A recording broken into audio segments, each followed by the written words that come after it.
Christians today still do it their way. It's Rhyme and Reason 816. Here's your rhyme and reason. Oh, yeah. Hey there, Tony here. And you know what a big difference is between Christians today and the first century Christians? Well, those first century Christians were pretty darn committed to one another. Christians today, not so much. I mean, yeah, there are small cliques, but as a whole, it's a pretty divided faith and splintered sometimes by just the meaning of a single verse or even a single word. You want an example? Okay, I hope you do, because I just came up with one. I have this waiting in the wings. Okay, Christians today split up over the word, ooh, I hesitate to say it, tithe. It looks like tithe, T-I-T-H-E, tithe. I just scanned an article with this title, Which Denomination Tithes the Most? And that, good listener, inadvertently addresses a big part of the issue, because human nature seeks to be number one. Have you ever noticed that? Especially here in America, where winning is better. Well, unless you're in public schools, then everybody's a winner. But anyway, they like to win. Humans like to win. And that includes the giving department, tithes. So the article that I read and already talked about a little bit shared a lot of demographics from a 10-day study of a bunch of denominations. And how about I just share, a few snippets with you. 80% of people who attend a worship service at least 4 times a month agreed that tithing is a biblical commandment, compared to 72% of respondents who attend a worship service 1 to 3 times a month. Wonder how many tithing messages the first group hears as opposed to the second group. Okay, here's an age-related stat. 66% of young adult respondents between the ages of 18 and 34 were less likely to believe tithing is a biblical commandment. And I think that's pretty interesting, because tithing is undeniably a commandment, or law, however you want to look at it, and it's found in the Bible. But it's crucial to understand where it's found and why, okay? And then the article shared some numbers about amounts. Okay, check this out. Before I share that, it's important to know, if you don't, that tithe means a tenth. And that's the command God handed down to the Jews, to give a tenth of all they had.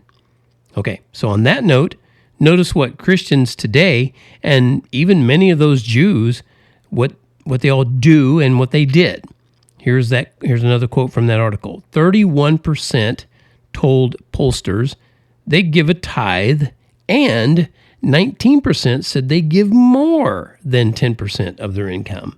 Meanwhile, 16% said they donate less than 10% of their income to their church, and 9% of respondents reported that their financial situation makes it difficult to give, and 2% said they did not give. Wow. Okay, yeah, if God says give a tenth, then what should we do? Well, give more. Duh. God's not as generous as we are. If I say so, if it feels good to me, then I'm sure God will be even more impressed with me, right? I gave more than the tithe, more than the tenth that he required, that he commanded. And if God's not, all that impressed, then at least other people will be, once I've informed them that I give even more than God says. I know from personal experience that Christians boast about giving their tithe and even more. I know that from personal experience. I've talked to people who told me that that's what they do. I give, the tenth is the least we can do. Yeah, that's what God likes to do. He wants to see that you'll do the least you can do, right? That's why he said the tenth. Okay, but benevolence should be spotlighted, right? Wait, wasn't there a left hand, right hand thing? The left hand not knowing what the right hand was doing. It's in the Bible. Well, maybe it's not. I don't know. Anyway, now I would never urge you to believe that what I say is the right thing just because I'm a trustworthy guy. I mean, I believe I am, but I'm not the authority. I'm not the ultimate authority. You can find the authority in the Bible. And if it says the law kills and that the grace of God is not of works, in both of those phrases, the law kills and not of works, both of those are phrases that I took right out of the Bible. And the works includes the tithe, by the way. If those are found in the Bible, if that's the information found in the Bible, it's the truth. Hopefully, if you're a Christian, you agree with that. And my goal is to agree with it and to keep rightly dividing the word of truth, another phrase in the Bible. All three of those phrases were written by the Apostle Paul, who is the apostle to those of us who are not of the Jewish faith and those of us who want to follow Jesus.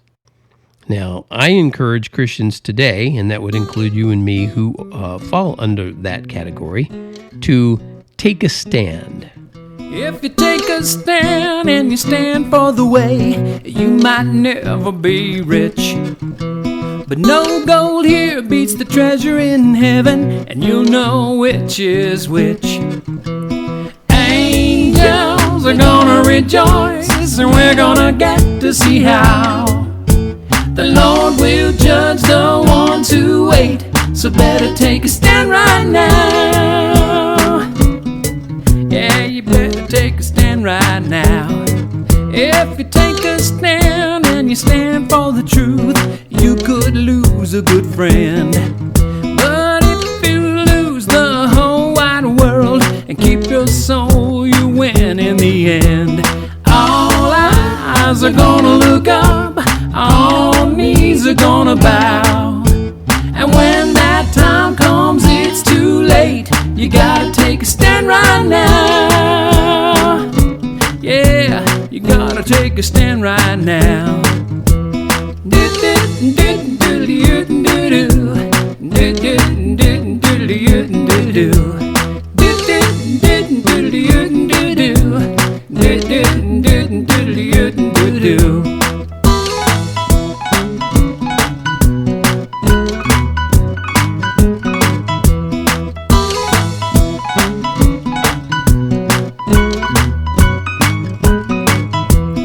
All eyes are gonna look up, all knees are gonna bow.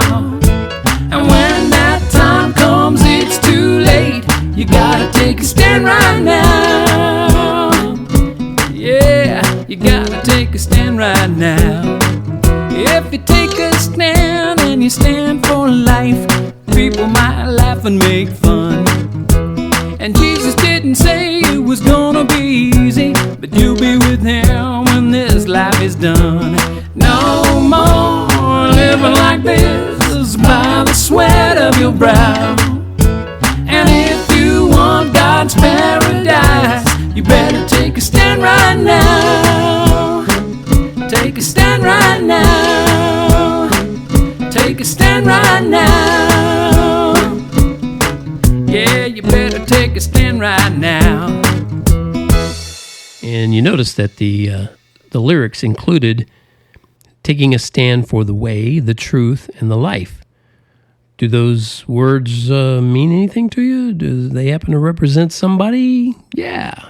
Jesus said he was the way and the truth and the life. We should take a stand for him. He sure took one for us.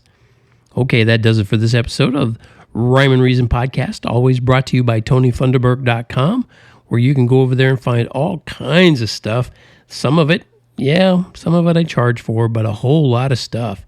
I've got 2,600 articles and rhymes, and you can get free books or a free book. Might be a couple of books. Anyway, you can get all kinds of free stuff just by jumping on the bandwagon there.